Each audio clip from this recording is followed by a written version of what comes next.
This episode of Cheat Codes, a sickle cell podcast, was made possible by Global Blood Therapeutics and is intended for educational and informational purposes only. Visit gbt.com to learn more.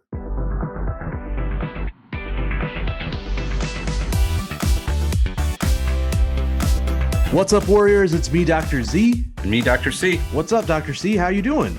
I'm doing good. How are you doing, Dr. Z? Pretty good, man. It is January 20th. We are recording this literally on the day that we have a new president in this country. 5 hours now. Historic day. I heard something that resonated with me pretty deeply, and I think you might like this. They said history is not always what happened 100 years ago. History is also what happened last week, and it's also what happened yesterday, and it's also what happened an hour ago. And as such, I think that it's important to acknowledge that, even what we're doing with this podcast and the topic that we're addressing today, I think is going to be important when people look back at this historically as a moment in time where people started to recognize the importance of reproductive health and sickle cell disease. We're living through history. I love it, man. I love it. So we've got Miss Teonna Woolford. She's one of my favorite warriors, who's really amazing. Just tackling reproductive health from all angles.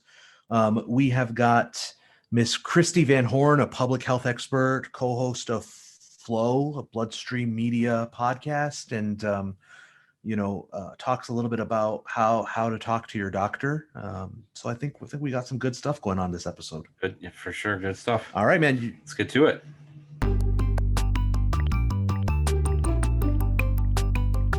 Yeah, so I came across for the first time Miss Teonna Woolford. I want to say it was in Washington, D.C., maybe, at an Access to Care meeting. It's the first time I met her live. And from that first interaction, I kind of knew right away that this was going to be somebody who changes the way that I think about sickle cell disease, somebody who I learn from. And I'm I think maybe besides you, Dr. C, Teonna's someone I speak to probably second most. And I've learned so much about sickle cell disease from her. I am so happy to have Miss Teonna Woolford on with us today. Hello, T. Welcome. Hi, I'm so excited to be here. I feel like this has been in the works for a little bit. Absolutely. I needed to make sure that we had all of our sort of stuff together before we got you on. We need to do justice to your story and your initiative. So I think we've got it together. And I think we're in a spot where now we can get the story out there and talk a little bit about, your initiative. So I'm really happy you're here. Yep, me too. Let's do it. Let's do it. Let's start right from the beginning, though. Tell us a little bit about your journey with sickle cell disease. Start with your genotype. How about that? All right, SS. I was really fortunate to be born into a family that was somewhat prepared for what sickle cell could mean. My mom was a nurse, and she had been studying sickle cell since she was in the 5th grade. She did a dissertation on it in nursing school and everything. So the only problem was she was told repeatedly by my father that he did not have the trait. And that's not a story that's unique to me as a warrior. I hear that all the time. So as a child, I did pretty well. I was not having a lot of VOCs. I did struggle with acute chest pneumonia quite a bit. And it really wasn't until I hit puberty that things kind of started spiraling out of control. And it was just, I was transfusion dependent, and I had a transfusion reaction that sent me into liver failure. By the time I was 16, I had both my hips replaced.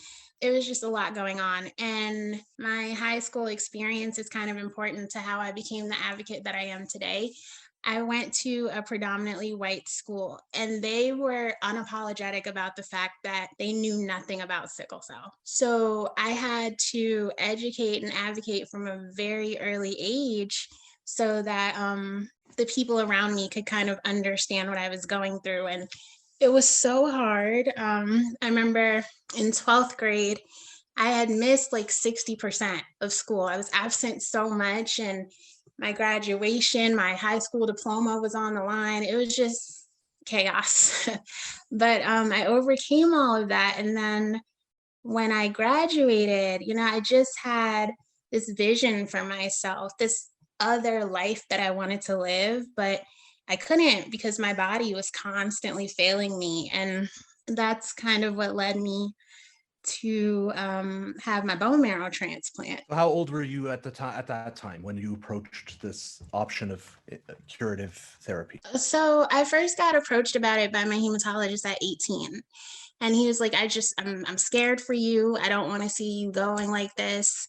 And we need to do something about it. So, I got on to Be the Match registry. And like so many of us, I did not have a donor. So I kind of let that go. And then it was actually one of my mom's nursing students who came to her and they were like, have you heard about this protocol that NIH and Hopkins is doing where you can get a half match? And I didn't know anything about that. So I was so depressed and so desperate. So, we went to this consult and I listened to some of the risk, and this beautiful picture was painted for me about, I'm scared if you don't do this, you're going to die. But if you do this, you're going to have a whole different life.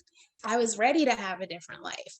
But my hesitation was, I've always wanted 6 children. Like I've been saying that since I was 14. And I knew that the risk with like the radiation and the chemo, I knew that could potentially make me infertile. And I remember looking at the doctor and saying, I'm really scared. I don't want to be infertile. And he said to me, he was like, well, I don't know why you'd be worried about this process making you infertile, because with all the complications you've had from sickle cell, you're probably already infertile. And I told you, like, I was depressed and I was not as informed as I am today. So I really believed that. And I kind of lost hope. And then I remember doing like a little bit of research and trying to see if I could freeze my eggs before the procedure. And the cost was just astronomical. Like there was no way. So, we let that go. Fast forward to 10 years later, I got a call from my hematologist, Dr. Lydia Pecker. We had tested my hormone levels. And she was like, girl, we never talked about this, but if you want children, we need to seriously have some conversations about fertility preservation. And I remember just going on Google and looking at grants. Every grant for fertility preservation was for women with cancer.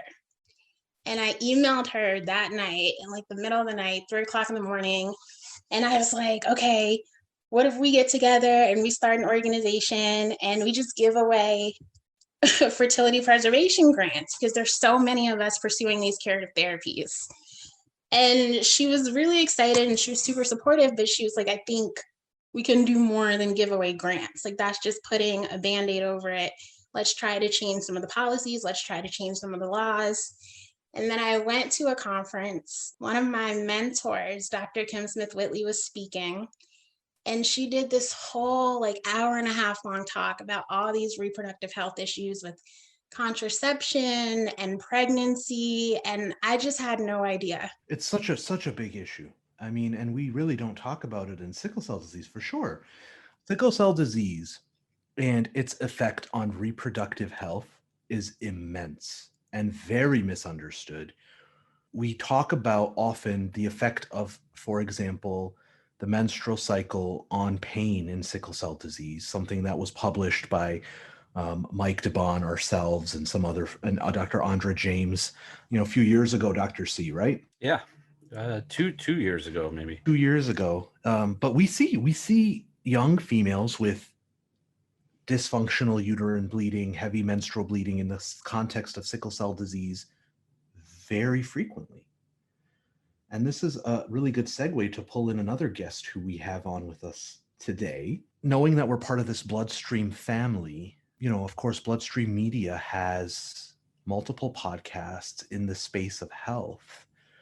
One of the podcasts, though, is called Flow. One of the hosts of Flow is Christie Van Horne, who is a public health expert with a specific focus on some of these issues. So I want to pull Christie in right here.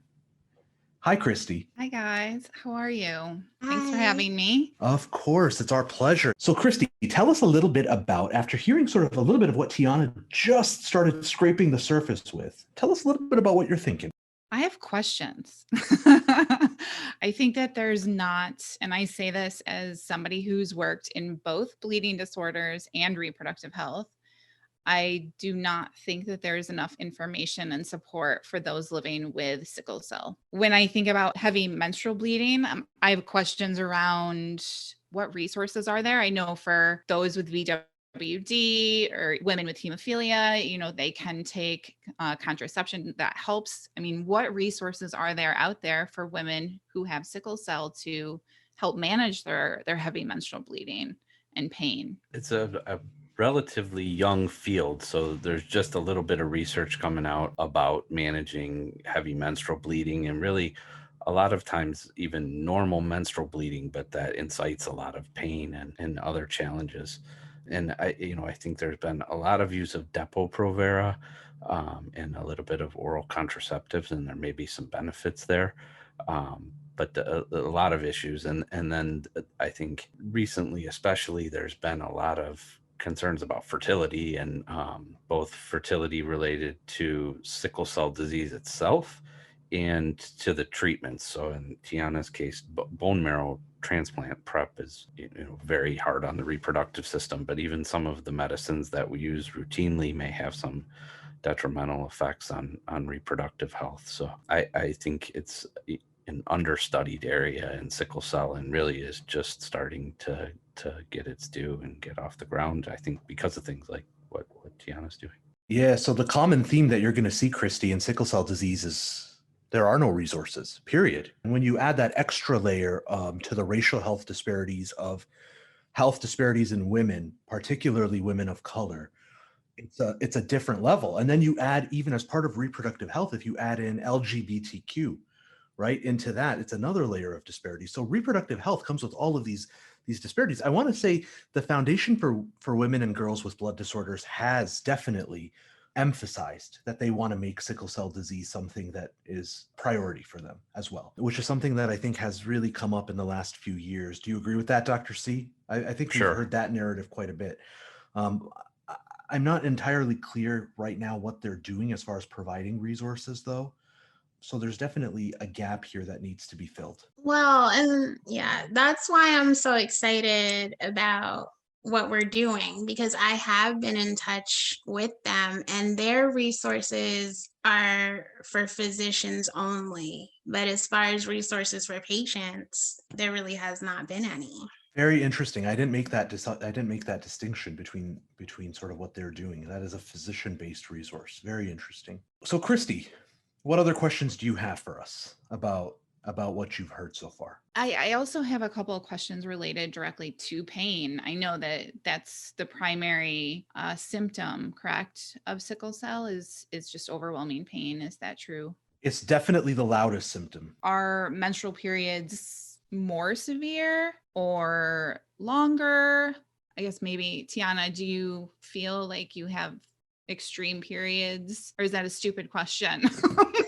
No, listen, there are no stupid questions. So definitely before my transplant, heavy menstrual bleeding was a thing. And then one thing that happened to me that I didn't even share is that during this whole process, when I got my transplant, my bone marrow shut down for like 4 months, and it took my platelets 6 years to recover. So bleeding has always been a thing for me. And then on top of that, I've had like 4 pulmonary embolisms. So being on blood thinners, it's just been a vicious cycle. What I will say is that I did get an IUD placed, and that has helped to control the bleeding. Oh, good. And just going back to resources for patients, because that's another hat that I wear, not just the co-host of Flow, but also, I am a public health consultant, and I have a sister project called How to Talk to Your Doctor. So what resources do you wish you had in a perfect world? What do you wish that people with sickle cell had access to? What would help you? Wow, that's such a layered question. And as an advocate in this space, I've had a lot of time to think about that. Specifically to reproductive health, we just need some education and awareness there. You know, there's so many questions. Like I was talking to Dr. Z the other night in the Facebook groups with the warriors, people just have questions. And so if we could have like a trusted place that we could go to ask these questions, that would be amazing. And we just need better access to care. And I was so intrigued what you said about your sister project. That really resonates with me about how to talk to your doctor, because I talk to Dr. Z about this all the time too. There's such a gap and there's such a divide between warriors and physicians. And unfortunately, everyone is not like Dr. Z. Everyone doesn't, work overtime to try to understand the real life experience that warriors go through. So there's so much there. Like we just need everything. We need so many resources. And I would assume too, with sickle cell, there's that lack of trusting the patient experience when you're first trying to get diagnosed. So really overcoming those barriers. It seems like you were diagnosed early on. Is that typical with sickle cell, or how long does it? Yeah, that's a great question, Christy. One of the nice things about the United States now is that in basically every state, sickle cell disease shows up on the newborn screen. So every child that's born here will get tested for an abnormal hemoglobin, and sickle cell disease will get picked up usually in that abnormal, if that screen is abnormal. What we know about sickle cell disease is, there is basically one child with sickle cell disease born every hour in this country. It is the most common genetically inherited disease in the country and in the world, in fact, but doesn't get definitely the awareness or the recognition that it deserves to have, because it is a disease of minorities. This how to talk to your doctor thing, I want to say, I was looking it up through today in between patients as I was trying to get here on time. It really resonates with me too, because that is a critical problem in sickle cell disease. We don't have effective ways to communicate with patients on issues that matter to patients. And I think what matters to patients and what matters to doctors are really unaligned in sickle cell disease. And one of those things, like right now, we're talking about reproductive health, for example, in males with sickle cell disease. A devastating complication is priapism, right? Which is prolonged, sort of painful erections as sickle cells get caught in the penis. That's an under-recognized, under-discussed issue in sickle cell disease, right? And it's something that is difficult to approach when you're an adolescent teen male with your provider. So there's so many layers. I totally agree with what T was saying. There's so many layers to this breakdown in how patients talk to doctors, but more importantly, how doctors talk to patients, I think. And I think there's so many areas where this can fall apart. I've thought about this, not even just in the context of sickle cell, but all of the patients I see. I think there's sort of a script, and the patient comes in with, maybe some issues they want to get addressed, and I have some issues that I want to talk about and things I want to get to. But there's a lot of things that neither of us are going to touch on that really we could address and make things better, but they're just not going to come up. And I think like infertility and reproductive health are on that list. I think we'll talk about pain. We'll talk about your last hospital admission. We'll talk about the screening that you needed to do. But, a teenage girl probably doesn't want to bring up to me their reproductive health, and it's probably not going to naturally come up in conversation unless there's some real acute specific issue. So I think a lot of things like that, and it's not specifically a sickle cell issue. I think, I take care of bleeding disorder patients, and there are all sorts of issues that just never come across our discussion. And I think, maybe we need tools to tease out where there are issues that we should talk about. To me, the answer has been social media, right? That has been my tool that I'm trying to use to close the gap a little bit, right? But there's not that many people who who sort of buy into that type of methodology. In fact, the father of modern medicine, Sir William Osler, in the 1800s, suggested that doctors should be quiet observers and be available in times of sorrow to offer hope and just be bystanders. But I think that's rapidly changing, because the way that patients process information, it has changed. It's continuous. It's an ongoing process that really requires doctors to be engaged in, to make sure that they don't become victims of misinformation, disinformation, all the stuff that's sort of floating around, this infodemic that's literally killing patients. I mean, we spend a lot of time in clinic trying to mop up the mess that social media has created in a patient's life, right? You see that as an advocate all the time, right? You see conversations that are just spiraling out of control. Especially in this COVID and vaccine world that we're living in. Oh my goodness. So I'm curious, Christie, about, the sister pet project that you're talking about. As a public health expert, someone who's well renowned in sort of this type of arena, how do we as sickle cell providers become better at this? How do sickle cell warriors become better at engaging with their physicians? What tips and tricks do you have? I think one of my biggest tips that is very simple, but people have an aha moment when I talk about it, is really setting expectations for your visits. So we all know we have limited time together, right? So prioritizing what's going on, thinking about it before you go. I have a few worksheets to help people do this. Other things include, how to describe my symptoms in a way that's going to help my doctor understand what's going on with me, writing down questions. And actually another doctor that I work closely with gave me this idea, but she's like, if you feel unsure, and this could go to the embarrassment about, the pain that a teen could be feeling in his penis that you mentioned, and also just embarrassment about talking about, menstrual cycles with your hematologist. But writing your questions down, and if you feel uncomfortable, just handing the sheet to the doctor and going through the questions together, taking the pressure off of having to say it can make such a huge difference and just really change that dynamic. The other thing too that you have to, it's not always easy, especially if we live in rural areas, but finding a doctor that you can work with, that you trust, that you can obviously tell that you two have this relationship.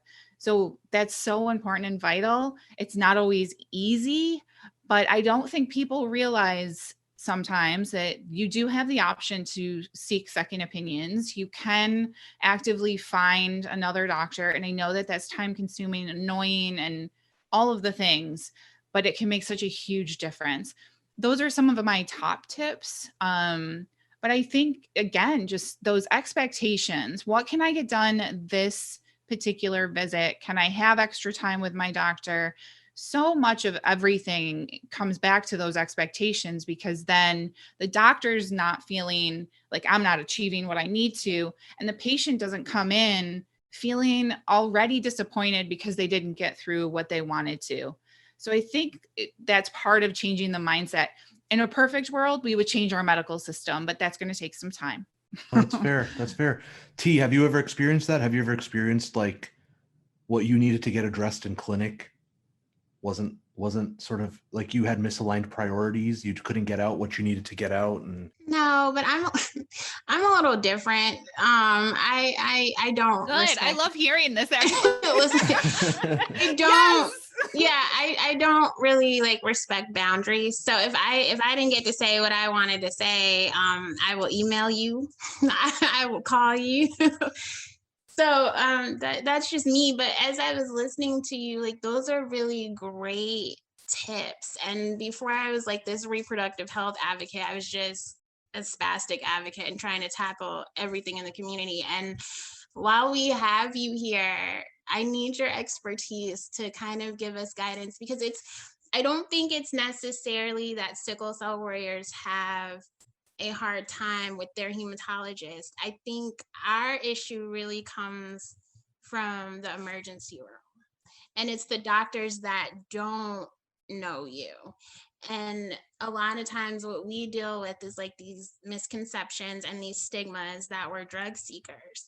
And it's like when you're at a 10 out of 10 pain and you're expected to kind of prove yourself, that's difficult. That's where the communication gap really is. It's like those ER providers who don't know us.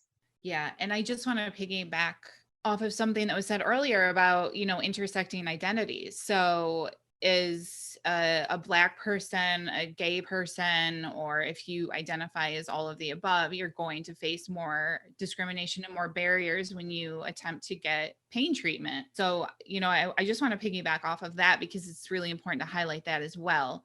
I think something that you can do, I've seen other people with chronic conditions do this, is actually have a letter from their doctor. So when they go to the emergency room, they're prepared. They have this letter from their doctor that says, I have sickle cell. I'm not a drug seeker. This is actually what's going on with me. And then I actually just did an interview on my blog with somebody who has severe VWD. And she was very forgiving in the interview that I did with her. She's like, I don't blame doctors that don't understand my condition, especially ER doctors, because they can't be expected to know everything. But at the same time, it's been challenging throughout her life because of the situation that you're describing.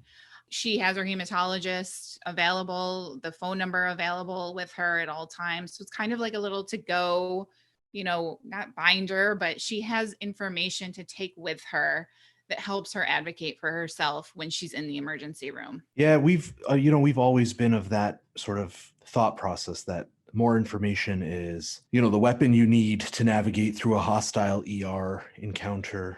And the truth of the matter is, we basically just have to acknowledge that racism is completely intertwined with, the tenets of pathophysiology that sickle cell patients have. I feel like it's an important sort of symptom. It's a symptom of the disease that healthcare has that really breaks down in exponential ways in the ER. I think that, Christie, you've given us a lot to think about here as far as this lack of communication efficiency and some really good pointers. And I appreciate that. I feel like we veered away from reproductive health. Yeah. So let's jump back to, I want to hear a little bit more, Teonna, about SCRED.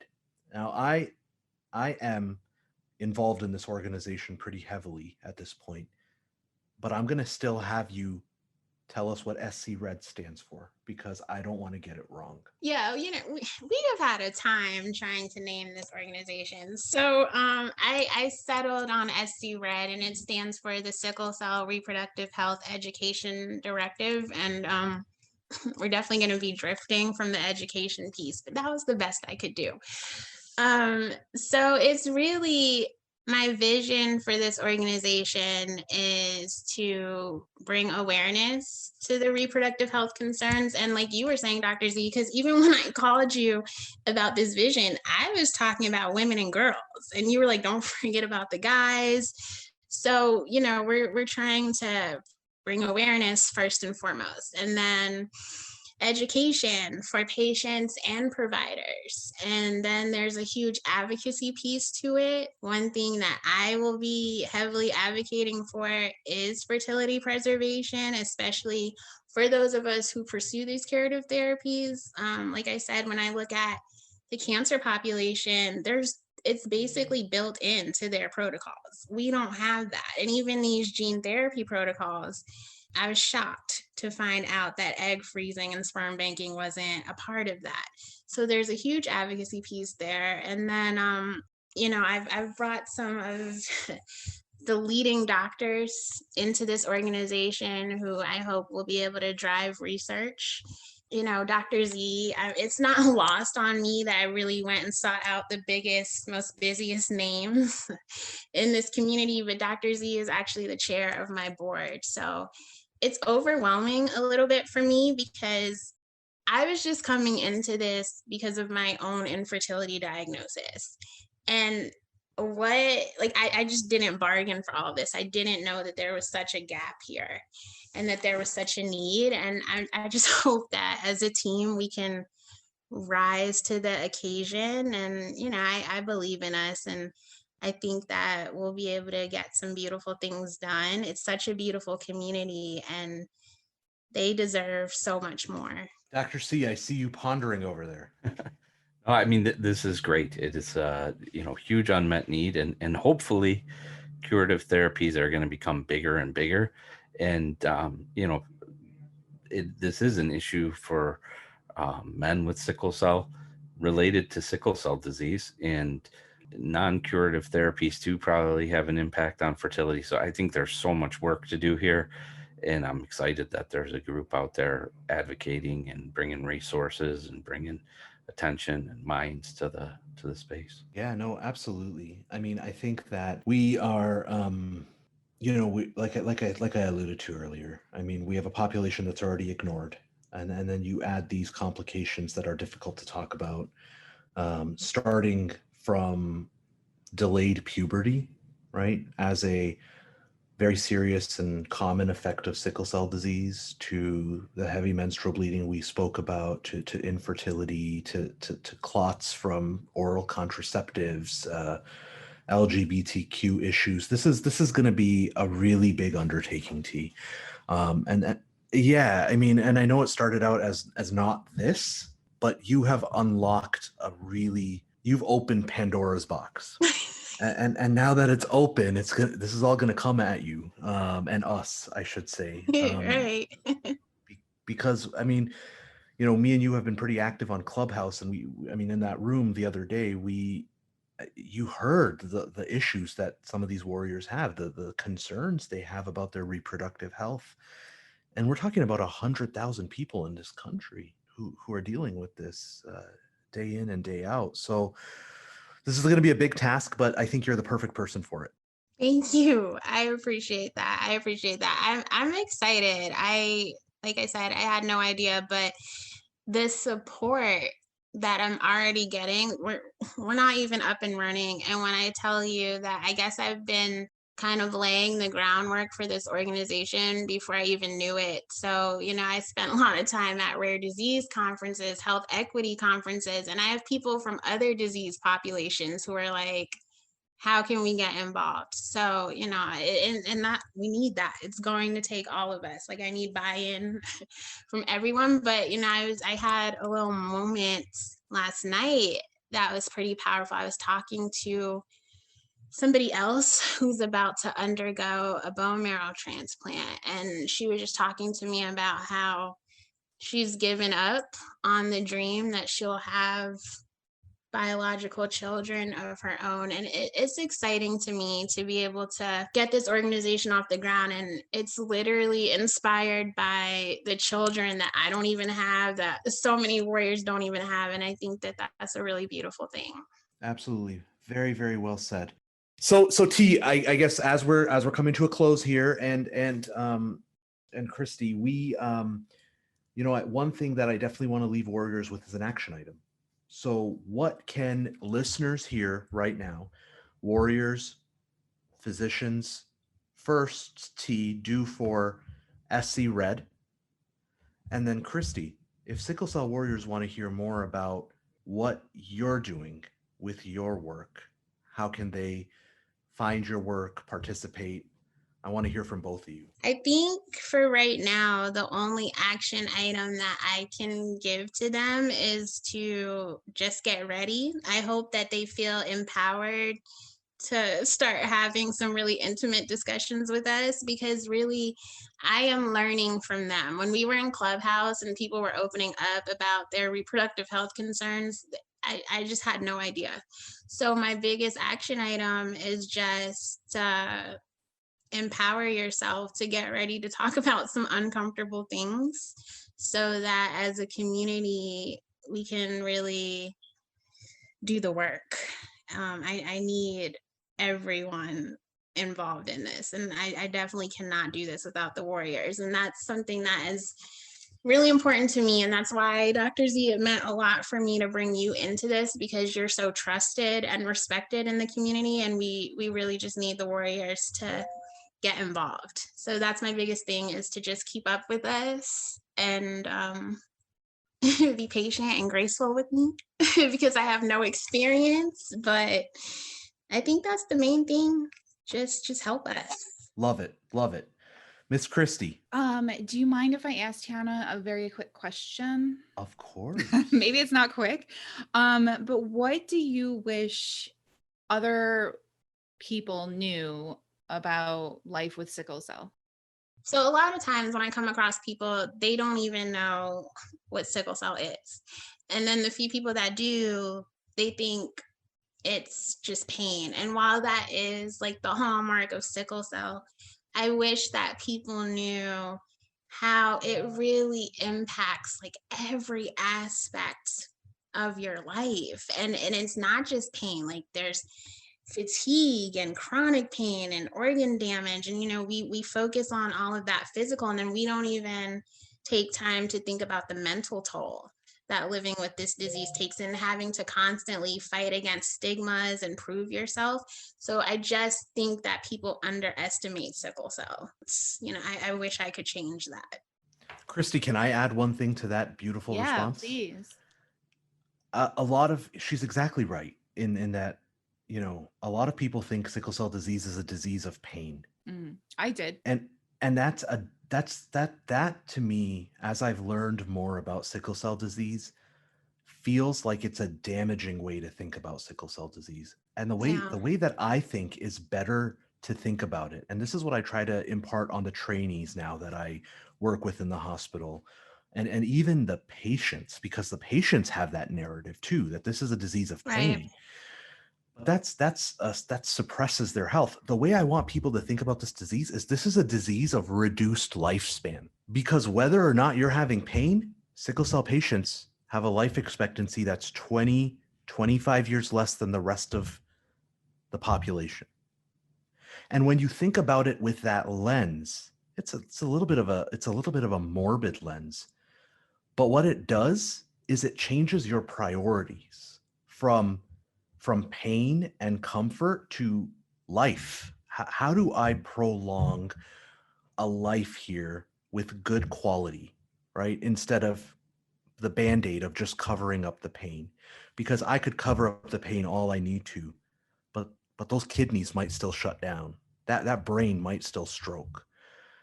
Thinking about it like that, I think, is a little bit more empowering for the whole community. And I think, missing 60% of your senior year of high school and having to have surgeries and, all of the impacts that has on your life. It's not just about the pain. It's about, missed opportunities. It's about having children. It's about, so I think, those are all areas that we need to make progress. No, thank you. And that's why I asked, because I think sometimes with so many conditions, the general public sees it one way, but the lived experience is much different. So thank you for that. Thanks for the question. No, of course. I would love to have you on my blog if if you're interested. You could talk about your experience and your organization, which I think is amazing. And of course, I would love for people to tune into Flow. We have new episodes out every second Thursday of the month. Very first episode was just released this month.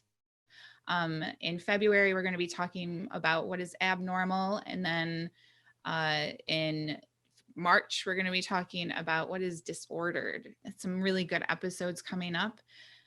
And for me personally, you can follow me on Instagram at How to Talk to Your Doctor. That's just my handle, is How to Talk to Your Doctor. And my website is also How to Talk to Your Doctor. And you can find out more information about my projects and contact information there as well. Awesome. Well, we just exposed you to a community that is actually going to find you. And I hope so. It was such a pleasure to be here, and I learned so much. So thank you for having me. Thank you for being on, Christie. We appreciate it. Miss Teonna, I look forward to doing big things with you. Absolutely. We appreciate your presence on the podcast. And, both of you are probably going to find some more invites coming to your inbox soon to reconnect and have some more conversations. Thank you both so much. Such an important topic.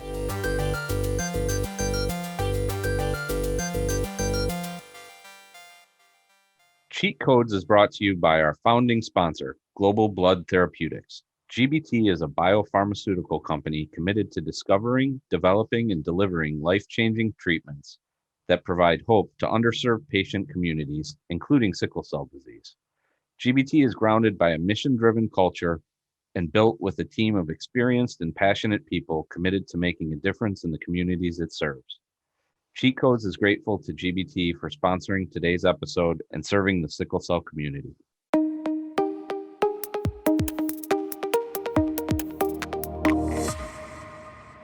So we're now on to my favorite segment, and that's where Dr. Z catches me up on what's going on. I have not been invited to the clubhouse yet. I just got an Instagram. I haven't figured out what to do with it yet. But Dr. Z keeps me up to date on what's happening. So Dr. Z, what's going on in your TikToks? The first thing I got to tell you, man, is Clubhouse, as it stands right now, is a iPhone only app. I got 5 invites yesterday to send out, and I was going to send one to you. And then I realized that you gave up the fruit. Yeah, I'm off the fruit. Also, I think it would be a little bit wasted on me. I think there's probably people you would invite who would use it more. Maybe. So let me, I know that I told you that I had a vision for how this segment would go today. I'm going to change it up a little bit on you. All right. I'm going to talk about an experience I had in clinic. So while talking about a new therapy with a patient, maybe a month ago, I discussed the therapy with them. They did the homework that I assigned. They took home the information, they read the information, and then they came back and said, no, I don't want to start this therapy. And I said, oh, okay, that's fair. I respect that choice. Can I ask why? And the mom of this patient said to me, I looked at the side effects of this drug. And the side effects of this drug say things like headache, chest pain, fatigue, pulmonary embolism, abdominal pain. She said, my child already has chest pain, already has abdominal pain, already has headaches. Why would I start a medication that has these side effects? I thought that would be an interesting conversation to have because I think it's worth clarifying what adverse reactions in clinical trials mean. I worry about this a little bit because I think when you see that, and especially sometimes there are really bad ones on there, right? There are some really bad, scary side effects on there. I think it would be easy to look at that like your patient did and say, man, that doesn't sound worth it. I think the thing that people need to realize is, when we do these trials, we capture everything. We're seeing patients very frequently. We're asking them what happened this week. We're asking them, did you have this? I saw a great Twitter post the other day that I think highlights the point that we're discussing here. So it was a list of side effects from the coronavirus vaccine, and it said 35% fatigue, I think 4% fever, 12% diarrhea, on and on. I think 40% headache. It was, high numbers and all sorts of side effects. Yeah. And it said, would you take this? And then it said, actually, this is the placebo arm. And so I think people have headaches all the time. People have diarrhea sometimes. People, they get urinary tract infections. All of those things, if you're not on a drug trial, you had some diarrhea, you had a headache.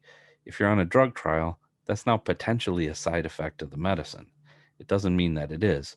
So in a lot of trials, we have a placebo and we have the medicine. And that's helpful because sometimes you have, 20% headaches, but the placebo also had 20% headaches. And you can say, well, that's probably not from the drug. Just maybe 20% of people get headaches. But the hard ones are, sometimes rare bad things happen. And, somebody gets in a car accident. Well, that's probably not from the drug. We can say that. But sometimes people have a stroke and they were on the medicine. Was it from the drug?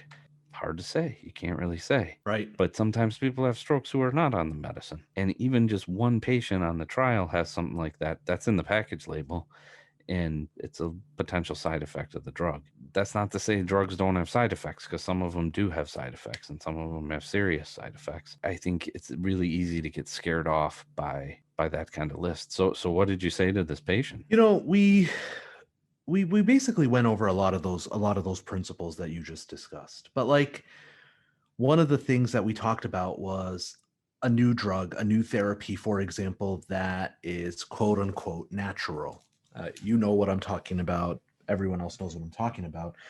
Then we went over the adverse events, and she said to me, well, if this is natural products don't have side effects. Why does this have side effects? So I gave her the example of peanuts. And you tell me what you think about this. I said, if peanuts were a drug that were being rolled out as a therapy, and you looked at the adverse events, it would say 10% of people had serious anaphylaxis and allergic reaction.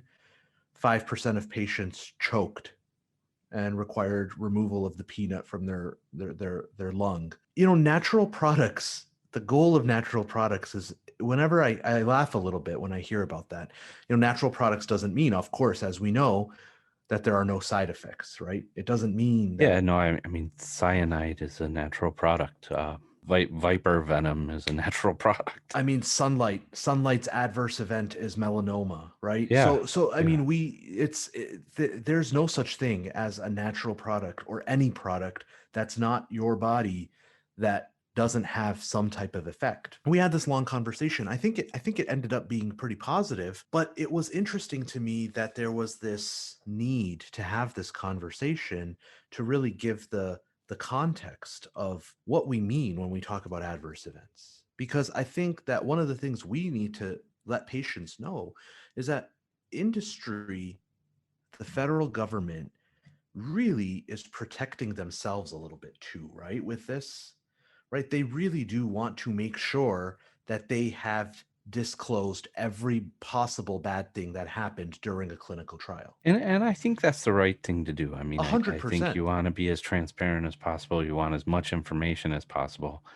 But I think what the result of that is sometimes what you're talking about, which is, you look at the side effect profile and it's, it's Right. long, and they have that guy at the end of the advertisement on TV who says a million things really fast. Yeah, I mean, we want that type of transparency, but I think it's mandated upon us as then the physicians to help our patient navigate that. Absolutely. And I think, sometimes even for us, that takes experience. So I think, sometimes a new drug comes out and we maybe weren't part of the trial. We don't have a lot of experience using it. And we look at those side effect profiles and think, I don't know. But then I think, That's you true. start to use it. And, I think another important point is, for most medicines and most of those side effects, if you start to have them, you can stop the medicine. It's not a one-way decision. Right. So if you're taking a medicine and one of the side effects is diarrhea and it's giving you diarrhea, there might be some things you can do to make that better. It might go away with time, but you could also say, you know what? This diarrhea is awful. I don't want this anymore. I'm going to stop the medicine. So I think for a lot of the, common side effects, headaches, diarrhea, fatigue, it's potentially reversible. You just stop the medicine. And so if you get those, then stop. I think some of the big scary ones, some of them are real, but a lot of them are just, a bad thing happened. There was COVID vaccines. There was a transverse myelitis. Right. Which is a pretty rare thing. Could it be from the vaccine? Absolutely. Could it be, somebody's got to get that? There were 30,000 people on the trial. Coincidence? Possibly. They got to look into it. If you start to see a bunch of, some rare thing that doesn't happen very often, you see a bunch of them in the trial, then, maybe it is from that. But if you just see one or two of them, it's hard to say. And that's got to go in the package. That's got to be something we consider. I think as you consider it, you also have to consider that it could just be random chance. Awesome, man. Well, I wanted to just, I wanted to run this by you. I had I thought that this was an interesting conversation, and I think it's one that mandates a little bit of attention and maybe a little bit proactive attention as we go forward. Good. That's what's happening.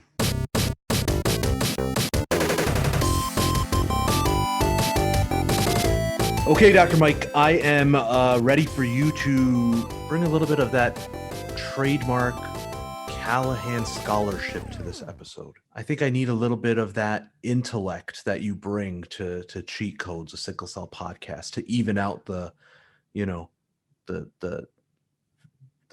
whatever the opposite of intellect is that I bring to Cheat Codes.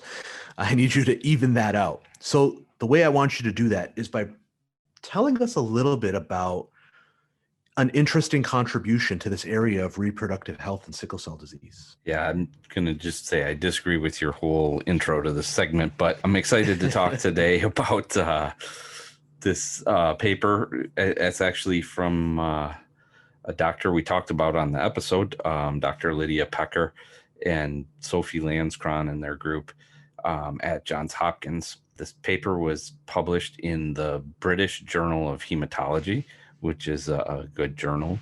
It's called hydroxycarbamide, which is what the British call hydroxyurea, exposure and ovarian reserve in women with sickle cell disease in the multi-center study of hydroxycarbamide.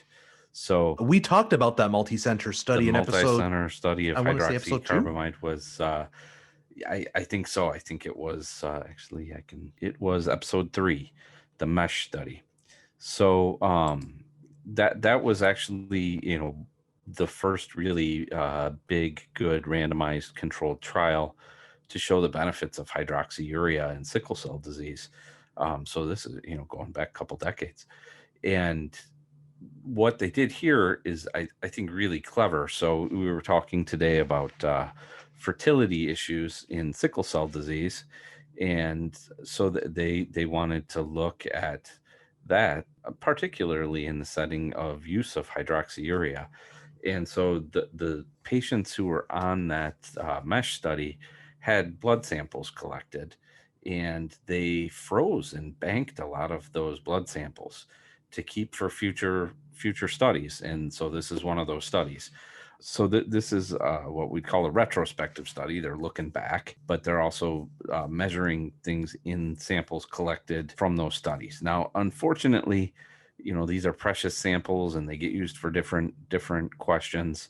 And there weren't any from the original study, but there were a lot of samples from the continuation study. So after the study stopped, they continued to follow the patients and collect samples annually and information to look at, long-term safety and efficacy of hydroxyurea, how well it worked over time. Were there any new side effects that they saw over time? And they collected samples at those time points. And this is really important because this is like what gives us confidence to have conversations about hydroxyurea when we talk to patients, right? These types of absolutely studies. These kind of, because there's different ways you can collect information, but one of the best ways is a randomized controlled trial, and you're often limited in that to a small time period. But with these follow-up studies, you can continue to see what happened to the people who got randomized to nothing or randomized to your drug over a longer period of time.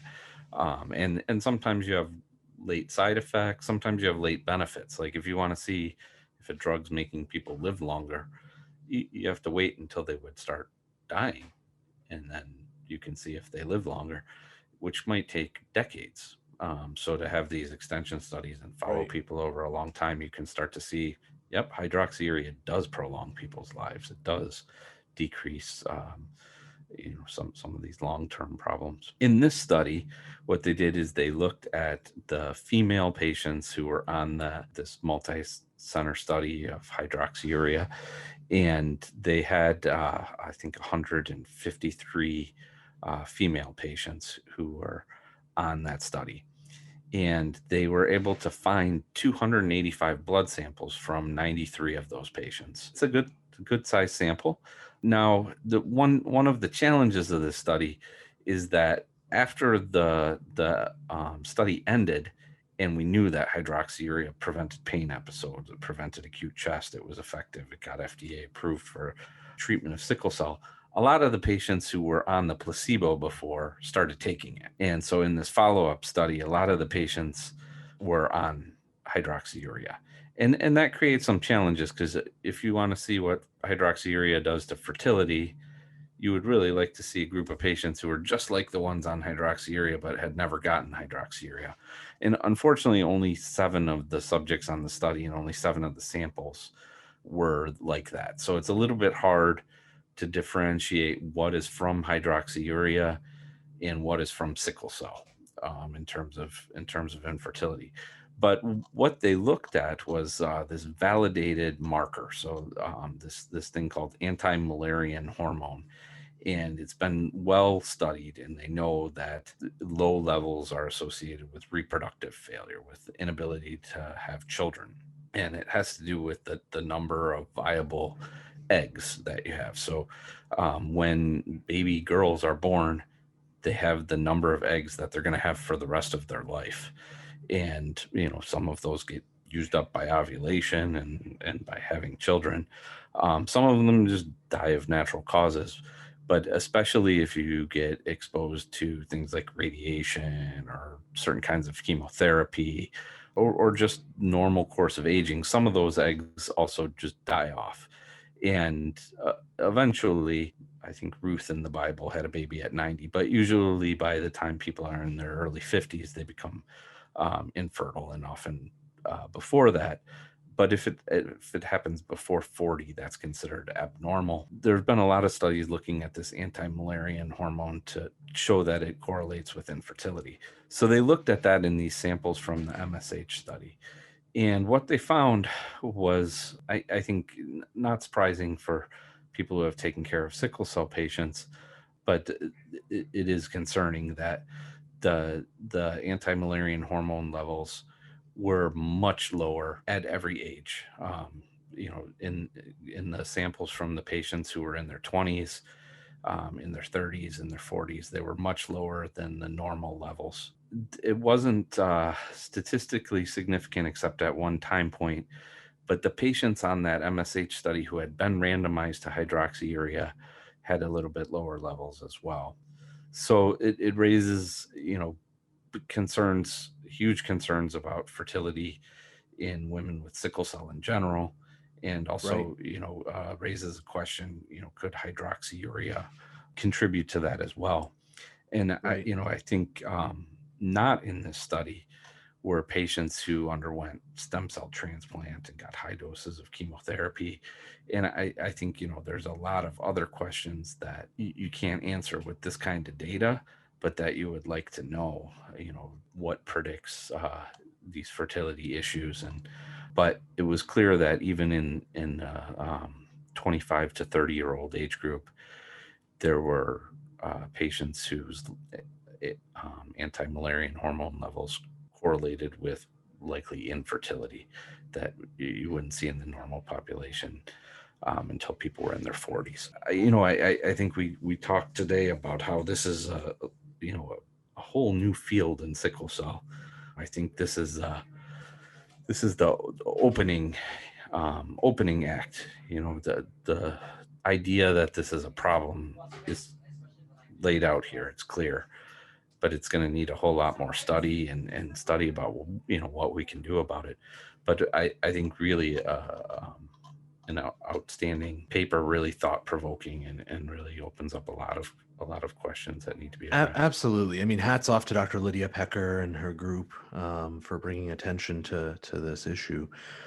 I think one thing that this has reinforced for me is having honest, open discussions about medications when we initiate them, right? It's, I think sometimes we suffer from being a little paternalistic in our approach to patients with chronic diseases, where we feel like as physicians, this is what's best for our patients and this is what we're going to offer them. But the actuality in that is, like what I alluded to earlier, we might not have the same priorities as our patients, right?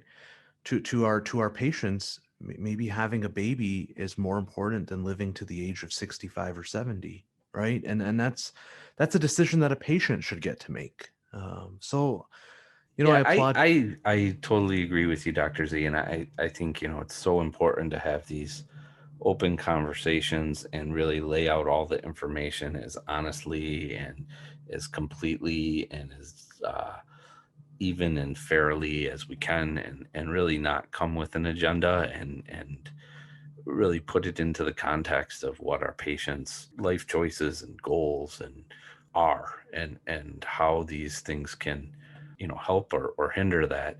I think, though, too, we have to be careful. I think whenever there's a study, and here I think there's an implication that maybe hydroxyurea has fertility issues. I think that can be a real thing. I think though we also have to have some humility and say we don't know how much. This may or may not be really clinically important. If you're healthy and you have maybe a little bit less anti-Malarian hormone, maybe you're more likely to have kids because you're healthy, because you're on hydroxyurea, as opposed to somebody who wasn't, and maybe their anti-Malarian hormone is better, but their overall health is not as good. And so they're, have more fertility issues. So I think, this is an opening act. It raises a lot of questions, but I think, we also have to take all of these things with, through the proper lens and consider the whole picture. And unfortunately, we don't know everything. We know what we know.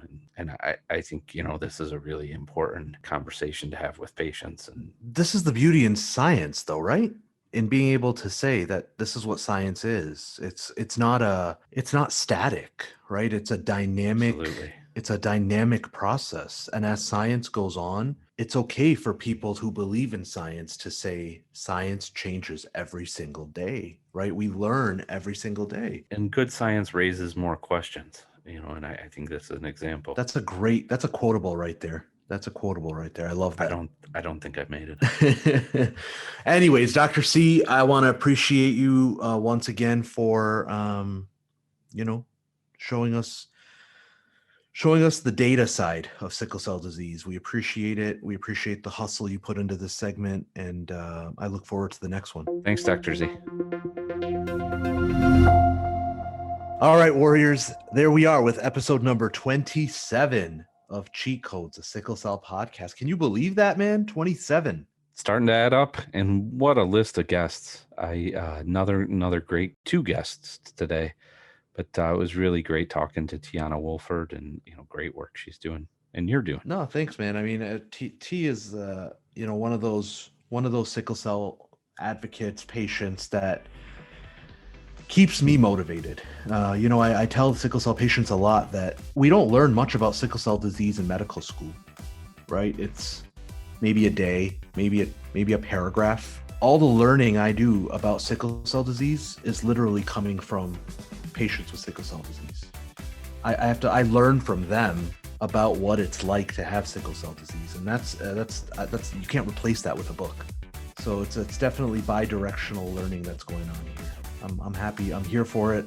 I love the energy, and it's energy that I want to keep in my life. So that's how I feel about Miss Teonna Woolford and the initiative that she's working on.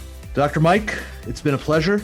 Always. I hope you stay safe. I just got my second COVID vaccine an hour ago, so I might not come to work tomorrow. But that being said, I look forward to seeing you in episode 28. Sounds good. All right, take care. Peace.